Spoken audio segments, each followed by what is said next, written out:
Que a paz do Senhor Jesus Cristo esteja no nosso coração, agora para todos sempre. Vamos entrar hoje na nossa meditação, invocando a presença do Espírito Santo em nossa vida, para que nós possamos ter a vitória e o sucesso, para que nós possamos conhecer os caminhos que Deus quer para a nossa vida. Ó Espírito Santo de Deus, nós abrimos o nosso coração nesse momento, para que Tu venhas habitar dentro de nós. Nós te pedimos, ó Espírito Santo de Deus, vem nos ensinar todas as coisas, vem nos mostrar qual é o caminho que devemos seguir diante do nosso Pai, diante do nosso Deus, para a nossa vitória e para o nosso sucesso. Nós te imploramos, ó Espírito Santo de Deus, a sabedoria. Na leitura da Bíblia nós sentimos que tudo que acontece de mal para nós é porque não temos entendimento, é porque não temos sabedoria, basta dizer, é porque não temos a presença do Espírito Santo em nossa vida. E não temos, não é porque o Espírito Santo não queira vir, não temos porque nós não o invocamos, nós não o chamamos, nós não queremos a sua presença em nosso coração. Nós abrimos agora o nosso coração ao Espírito Santo de Deus e te pedimos a tua presença efetiva. Vem morar dentro de nós, vem fazer com que o nosso coração se torne tua morada, para que bem perto de nós tu possas nos indicar o caminho por onde devemos seguir. Ilumina-nos, ó Espírito Santo de Deus, guia-nos com os seus próprios olhos. Os que creem, digam amém. Amém. Glória a Deus. Glória a Deus.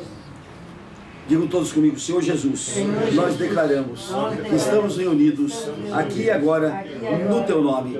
Vem cumprir a Tua promessa, vem estar conosco. Nós te pedimos no Teu santo nome. Citamos a presença de Jesus agora conosco, presença real, presença efetiva, presença daquele que disse, eis que estou convosco todos os dias até o final dos séculos.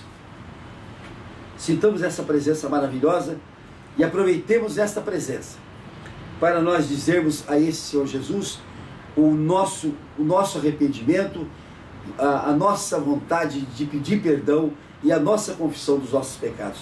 Digam todos comigo, Senhor Jesus, nós confessamos agora todos os nossos pecados, os nossos erros, as nossas transgressões, tudo que fizemos de errado na nossa vida. Nós te confessamos, nós nos arrependemos disso e nós te pedimos perdão, ó Senhor Jesus. Perdoa-nos, Senhor Jesus, na tua infinita misericórdia. Citamos agora o perdão de Jesus. Esse perdão maravilhoso que nós até nem acreditamos, porque não concedemos perdão a ninguém. O nosso perdão é duro, é difícil de ser dado, mas Jesus nos dá com muito amor. E Ele diz, os teus pecados eu os jogo no fundo do oceano, para deles nunca mais me lembrar. Este é o perdão de Jesus. Digam todos comigo agora, Senhor Jesus, nós te recebemos em nossa vida como nosso único Senhor, como nosso único Deus, como nosso Salvador, como nosso Redentor, e te declaramos Filho de Deus na nossa vida. Neste momento, nós também assumimos a condição de filhos de Deus. É a melhor das condições que nós podemos ter, de filhos de Deus. Os que creem, digam amém. Digam glória a Deus. Glória a Deus. Vamos meditar hoje sobre algumas coisas que nós vimos no jornal e que nós temos de imaginar, porque eles publicam como se fosse uma coisa maravilhosa. Olha este jornal aqui, o Jornal do Comércio. Cristo Redentor vai morar em Sertãozinho. Cristo Redentor vai morar em Sertãozinho. Então a reportagem fala aqui que a prefeitura de Sertãozinho fez uma imagem 8 metros maior do que o Cristo Redentor do Rio de Janeiro, que está a 970 metros acima do nível do mar no Rio de Janeiro. E Sertãozinho fez esse Cristo Redentor e vai colocá-lo sobre um pedestal mais alto ainda, para que de lá possa se avistar toda a cidade de Sertãozinho. E aí então o povo diz assim, que a partir desse momento que o Cristo Redentor foi entronizado lá em Sertãozinho, ele será o ponto inicial da caminhada que os fiéis fazem de Cravinhos para Aparecida do Norte. E eles acham que então os fiéis que demoram 25 dias a pé para saírem de Cravinhos para Aparecida do Norte, eles vão fazer esse mesmo trajeto saindo de Sertãozinho, partindo dos pés da imagem do Cristo Redentor, em direção à Aparecida do Norte. E eles acham isso aqui uma grande bênção agora para Sertãozinho, já que isso aqui será motivo de grande afluência de turistas que irão visitar a cidade por causa deste Cristo Redentor. E com isso eles acreditam que vão receber mais comércio, vão receber mais pessoas lá na cidade de Sertãozinho. Bom, qual é a opinião da Bíblia? O que a Bíblia fala a respeito disso? O que a Bíblia diz a respeito disso? Primeiramente, eu quero garantir ao povo de Sertãozinho que isso aqui, ao invés de ser uma bênção para Sertãozinho, é uma maldição para Sertãozinho. É uma maldição. Porque se assim não fora, a cidade mais interessante da gente morar, mais abençoada para a gente morar, seria a cidade do Rio de Janeiro, onde esse Cristo Redentor já está há mais de 70 anos colocados lá no píncaro do morro, a 970 metros de altura, com os braços abertos, abençoando a cidade do Rio de Janeiro. Se isto for a verdade, a cidade do Rio de Janeiro teria de ser a cidade mais feliz do mundo. No entanto, é uma cidade infeliz, atacada de pobreza, de miséria, de doença, atacada de todos os problemas sociais, atacada por traficantes, atacada por viciados, atacada por tudo quanto é erro, pecado, vício. Uma cidade maravilhosa daquela. E vejam mais uma coisa, uma cidade onde a natureza está sendo conspurcada, está sendo violentada, porque aqueles morros todos que eram área de preservação, aquele morro que era tudo área de preservação, hoje está tudo ocupado por barracos, por favelas violentas, favelas que toda hora tem de ser ocupada por militares. Nós vimos agora no fim da semana 6 jovens que foram assassinados pelo narcotráfico, né, porque estavam tomando banho numa cachoeira. Os 6 foram mortos ao mesmo tempo. Então, se a imagem de Cristo Redentor fosse bênção para alguém, ela seria, obviamente, para o Rio de Janeiro, que seria o lugar mais feliz para nós vivermos, debaixo dos braços de Cristo Redentor abertos. No entanto, não é isto que diz a Escritura Sagrada. Vamos procurar na Escritura Sagrada onde está isso. Olha, na Escritura Sagrada está escrito no livro de Deuteronômio. Deuteronômio é um livro escrito por Moisés. São 3 sermões que Moisés fez e que ele colocou no livro de Deuteronômio. E é um dos 5 livros do Pentateuco. Ou seja, o Pentateuco são 5 livros de Moisés. Quais são os 5 livros de Moisés? Gênesis, que indica o nascimento e a origem do homem. Êxodo, que marca a história do povo judeu que estava escravo no Egito e foi retornado para o seu território, para a terra prometida. Levítico, que nos dá noções sobre o sacerdócio. O Números, que fala sobre o recenseamento dos judeus antes e depois e durante a sua caminhada pelo deserto. E por fim, Deuteronômio, que é um livro que resume toda a história mosaica, toda a história de Moisés durante o seu tempo em que governou, em que orientou o povo judeu. Moisés, vamos lembrar, ele era filho de um judeu. A lei do Egito mandava matar todos os homens que nascessem judeus, porque o povo judeu proliferava grandemente, aumentava o grande número, e o egípcio disse: se nós não tomarmos providência, nós vamos ficar uma nação menor do que a nação judaica dentro da nossa própria terra. A mãe, não querendo que seu filho morresse, colocou-o dentro de um cesto e jogou-o no rio Nilo. Ocasião em que Deus levou Moisés para justamente aonde a filha do faraó se banhava. E a filha do faraó adotou Moisés como seu filho, e Moisés passou a ser um príncipe egípcio. Depois ele mata um egípcio e ele vai embora e fica 40 anos no deserto, se preparando, Deus preparando Moisés para que ele fizesse a grande caminhada do povo judeu através do deserto por 40 anos. Moisés tinha 40 anos quando fugiu do Egito, com mais 40 anos que ele ficou se preparando e mais 40 anos que levou o povo para a terra prometida, deu 120 anos. Vejam bem uma coisa, Moisés não entrou na terra prometida, porque num determinado momento em que faltou água no deserto, o povo reclamando de Moisés, dizendo: você nos trouxe para esse deserto, onde nós não temos água. Moisés subiu um monte e foi orar a Deus, foi pedir a Deus. Deus disse a Moisés: Moisés, fala com a rocha, Moisés, que você terá água. Moisés desceu o morro, bravo, completamente transtornado, e quando o povo vem a ele, diz: Moisés, e aí, como é que foi? O que Deus te falou? Ele pega o cajado dele e diz assim: Deus mandou eu falar com essa pedra, vê se dessa pedra pode nascer água. E ele bateu na rocha, e da rocha brotou água para toda aquela imensidão de povo. Eram mais de 3 milhões de judeus que estavam no deserto. Por que Moisés foi condenado a não entrar na terra prometida? Porque Deus, o maior dos pecados é a falta de fé. Deus não admite que a gente não creia nele. Deus não aceita que a gente não creia nele. Deus não aceita que a gente não tenha como pai. Deus não aceita que a gente não tenha o Filho como nosso Redentor. E Deus não aceita que nós não tenhamos o Espírito Santo como aquele que nos ilumina, aquele que nos dá sabedoria. Gente, e tem razão Deus, porque Ele está aqui para nos assistir, está aqui para nos orientar, e nós é que violamos todas as coisas. Nós que violamos tudo. Está escrito na Escritura Sagrada que Deus nos fez bons e prósperos. Nós é que ficamos tresloucados, diz a Escritura Sagrada. Nós é que ficamos tresloucados, nós é que perdemos o juízo. E Deus então castigou Moisés porque ele perdeu o juízo. Quando Deus mandou: pede a rocha que te dê água. E essa expressão hoje, pede a rocha que te dê água, é uma expressão que Jesus está falando para nós.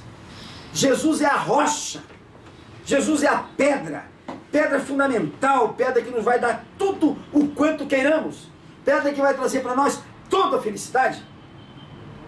Aí as pessoas me chamam a atenção: mas por que é, pastor Francisco, que o senhor é tão contra a Igreja Católica? E tenho de ser, porque a Igreja Católica, ela decapita o cristianismo, ela corta a cabeça do cristianismo, ela arranca a cabeça do cristianismo e diz: Cristo não é a cabeça do cristianismo, é o Papa que é a cabeça do cristianismo. Então, gente, nós temos que ter juízo, nós somos translocados. A Bíblia diz que nós somos criados para a vitória, para o sucesso, para o bem. Nós somos bons por origem, mas nós nos tornamos translocados. E por isso é que eu sou contrário à Igreja Católica, porque entre as várias heresias da Igreja Católica está essa que é a maior. Arranca a cabeça do cristianismo, que é Cristo, põe de lado e no lugar põe a cabeça do Papa. O Papa é a nossa cabeça, o Papa é a cabeça da igreja, o Papa é a cabeça do cristianismo, o Papa é o representante de Cristo na terra. Gente do céu, o Papa é o representante de Cristo. Cristo disse: eis que estarei convosco até a consumação dos séculos. E aí a Igreja Católica diz: não, Cristo não está aqui não, Cristo não está aqui não. Quem está aqui é o Papa, ele que representa Cristo. Eu não quero nenhum representante entre mim e Cristo. Cristo me deu o direito de chegar a Ele pessoalmente. E é assim que eu vou viver. Pessoalmente, conversando com Cristo. Em todo instante da minha vida, em todo momento da minha vida. Não quero representante nenhum entre mim e Cristo. Nenhum santo, nenhum anjo, nenhuma Maria, nenhum Papa, ninguém entre mim e Cristo. Porque Ele disse: eis que estou convosco todos os dias da minha vida, da tua vida, até a consumação dos séculos. É com Ele que eu vou conversar. E olha o que diz aqui, em Deuteronômio 5. Não farás para ti imagem de escultura, nem semelhança alguma do que há em cima do céu, nem embaixo da terra, nem nas águas debaixo da terra. Não as adorarás, nem lhes darás culto. Aí vocês podem me questionar: mas então é errado eu fazer uma imagem de Cristo Redentor e colocá-la lá em Sertãozinho? Não é só errado, meu irmão e minha irmã, é maldição. Não é só errado, é maldição. Porque está escrito aqui: não farás para ti imagem de escultura, nem semelhança alguma do que lá no céu. Cristo está no céu, então eu não posso fazer a imagem dele. Não posso fazer a imagem dele. nem dele, nem de ninguém. Não posso fazer imagem. Está proibido em Deuteronômio, está proibido na lei do Senhor. Agora, por que será que Deus proibiu? Vejam aqui agora o que aconteceu. No Monte Horebe, Deus reuniu todo o povo judeu, e lá do Monte Horebe, Deus falou ao povo judeu. Deus falou ao povo judeu. E olha o que Deus diz aqui em Deuteronômio, no capítulo 4, no versículo 16. 15, vamos falar 15 primeiro. Guardai, pois, cuidadosamente a vossa alma. Guardai a vossa alma, pois aparência nenhuma vistes no dia em que o Senhor vosso Deus vos falou em Horebe no meio do fogo. Olha, se Deus quisesse que nós fizéssemos uma imagem dele, Deus na hora que falou teria aparecido, teria mostrado o seu rosto. O que custava Deus aparecer e mostrar o seu rosto, mostrar a sua fisionomia? Mas ele diz assim, olha, diz assim, nenhuma aparência vistes. E por que não viste nenhuma aparência? Para não vos corrompais e façais alguma imagem esculpida na forma de ídolo, semelhante de homem ou de mulher. Então diz assim, penso eu, Deus diz, se eu aparecer para esse povo na mesma hora vai fazer imagens a meu respeito. E cada um vai ter a sua visão. O egípcio viu no Deus dele um boi. O chinês vê no Deus dele uma vaca. Cada um tem a sua visão que o demônio transmuda, que o demônio perverte. E Deus, sabendo disso, ele diz, não, eu não vou aparecer para que esse povo não se corrompa, para que esse povo não faça nenhuma imagem esculpida em forma de homem ou de mulher, para que não faça isto. Então a imagem é uma corrupção, é uma abominação, é um pecado gravíssimo que Deus não perdoa. Então este povo de sertãozinho, que tome cuidado. Aquilo que eles pensam que vai ser uma bênção, vai ser uma maldição na vida deles. Porque do contrário, o Rio de Janeiro, que está lá com o Cristo Redentor, com aquele braço aberto, seria a maior bênção da paróquia. Deus não perdoa isto. E aí a gente tem que pensar uma coisa. Tem aqui uma passagem que nós já lemos várias vezes, mas nunca é demais a gente ler. Está em Isaías, no capítulo 5, no versículo 20.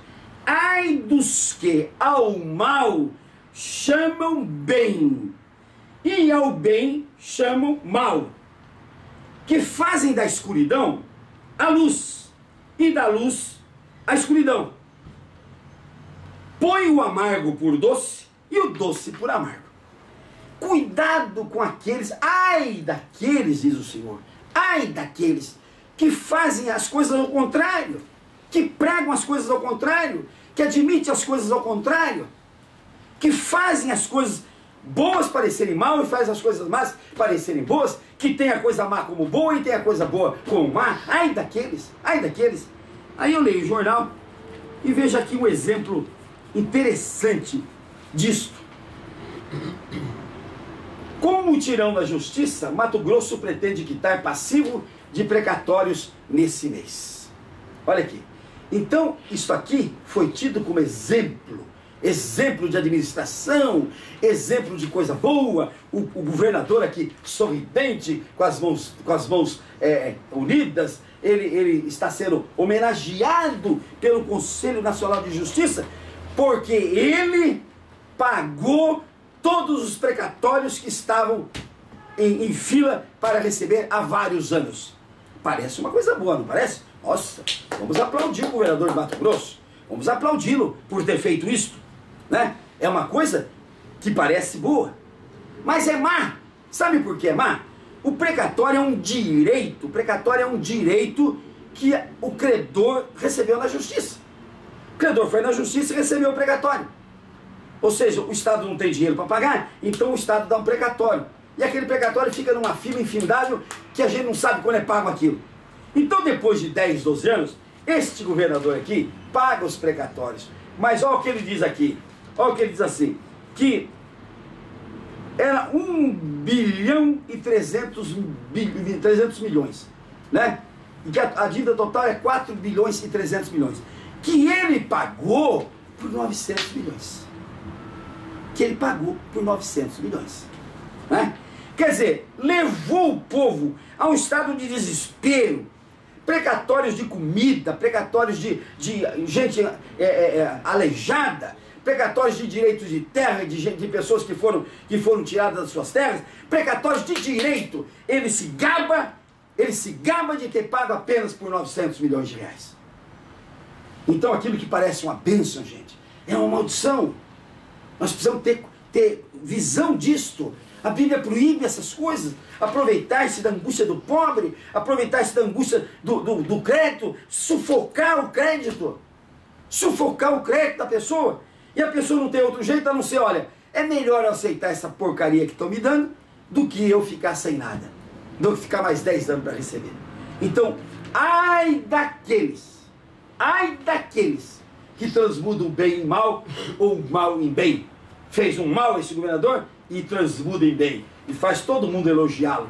Isso aqui é coisa do cão, é coisa de Satanás, não é coisa de Deus. Às vezes eu vejo depoimentos das igrejas. Recebi uma bênção maravilhosa.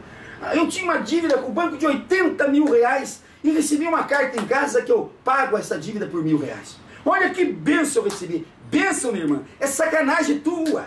Você deixou de pagar o banco vendo que está tudo perdido, fez você por R$1.000 para você quitar aquela dívida. Então, gente, não transmudemos o mal por bem, não coloquemos a coisa que é má como se fosse um bem, e nem coloquemos o bem como se fosse um mal. Esta é a nossa conduta. Aqui nós vemos, por exemplo, esta igreja aqui, falamos disso ontem, esta igreja onde tem as pinturas do Cândido Portinari, pinturas que valem 30 milhões de dólares, e o padre quer 600 mil reais da prefeitura para restaurar essas pinturas. Gente, as igrejas têm de tomar cuidado com o que fazem, com o que dizem, com o que realizam diante dos políticos. Eu estou lendo aqui com dor no coração. Igreja Mundial negocia apoio a russomano. Igreja Mundial negocia apoio a russomano. Igreja Mundial negocia apoio a russomano. E vi agora no outro jornal, que não está aqui comigo, que o russomano e o Serra disputam a igreja Renascer. Meus amigos evangélicos, aonde nós estamos de vender a nossa fé a políticos? Aqui diz assim, o Dedini, que já foi da Universal e que hoje é da Mundial, aquele bispo Dedini, ele diz assim, olha o que ele diz aqui, está escrito aqui: concessão de alvará para a igreja no Brasil é instrumento de corrupção e de manipulação política. É sempre usado como instrumento de barganha. Vamos ler de novo? Concessão de alvará para a igreja no Brasil é instrumento de corrupção e de manipulação política. É sempre usado como instrumento de barganha. Vamos criar vergonha, povo evangélico. Vamos deixar de barganhar coisas erradas. Aí fecha uma igreja, por quê? Porque não tem banheiro para o povo, porque não tem saída de segurança, porque não tem higiene, porque está fora de todos os padrões das construções, porque pega templo velho e transforma em igreja. E aí chega na presença do povo e chora: olha a perseguição que estão fazendo com a igreja de Deus, trancaram a igreja de Deus. Mas será que Deus quer a igreja irregular? Será que Jesus quer afrontar a lei de Deus? O que disse Jesus quando perguntaram para ele: devo pagar imposto? Ele disse: dai a César o que é de César e a Deus o que é de Deus. Olha, se há leis que proíbem ajuntamento de gente sem banheiro, vamos obedecer essa lei. Se a lei que diz que não pode haver templos sem saída para o povo, porque é segurança, vamos obedecer a lei de Deus. Porque a lei de Deus é a lei que inspira essa lei do povo. Então não adianta fazer barganha. Agora, aqui está dizendo que a barganha é só por alvará. É só por alvará. Não vamos pensar mal não, né? Não vamos pensar mal não. Não vamos pensar mal não. Agora, aqui nessa igreja, da Igreja Mundial, tem uma coisa gravíssima.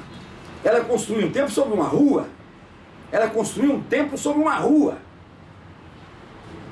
E agora está fazendo a disputa com o muçulmano, porque eles querem aquela rua para eles. A rua é do povo, gente. E o princípio de venda de propriedade do povo é um princípio que obedece a normas até de leilão. Não se pode vender ou não se pode dar um patrimônio público para uma igreja. A igreja não tem de aceitar isto.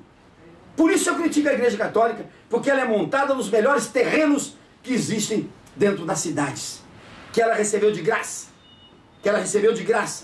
Mas recebeu quando a igreja era ligada ao Estado. Hoje não é ligada mais. Então eu sou contra aqui se façam essas obras dentro de uma igreja católica para restaurar uma pintura. A igreja que faça. O padre disse que lá vão 3.500 fiéis todo mês para visitar as obras de Portinari. Cobre desses fiéis. O fiel que quer ver, pague. Pague. Não onere a prefeitura. Não onere o povo com esses pagamentos. E vamos ter. Deus disse, e Deus é claro, não transforme o bem em mal, e não transforme o mal em bem, não transforme trevas em luz, nem luz em escuridão, não tenham as coisas erradamente, ao contrário do que é a lei de Deus. Não façam as coisas diferentemente do que Deus quer que a gente faça. E Ele não quer que a gente haja desta forma, barganhar a nossa fé, o nosso apoio, por concessão irregular, por concessão que não está certa. Esses dias eu fui surpreendido, eu estava assistindo um culto de um grande missionário que eu reverenciei a vida inteira.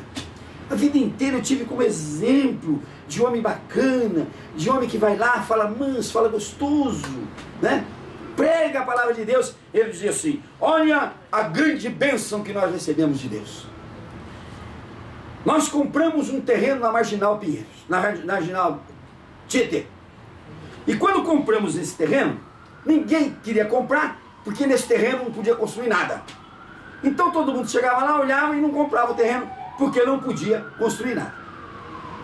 Então diz ele: eu comprei, porque na minha fé eu vou construir uma igreja ali.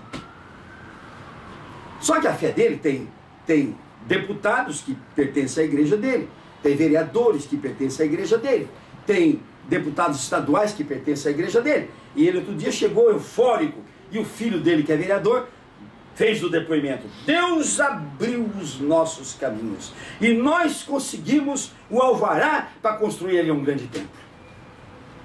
Passada uma semana, o concedente de alvará, aquele homem que concede alvará na prefeitura, foi colocado fora da prefeitura, acusado de milhões de reais, 100 e tantos imóveis que ele recebeu de doação, porque dava concessões irregulares, porque dava concessões injustas. Agora eu pergunto: Deus quer que a gente suborne, a prefeitura para receber autorização para um templo? Deus quer isso?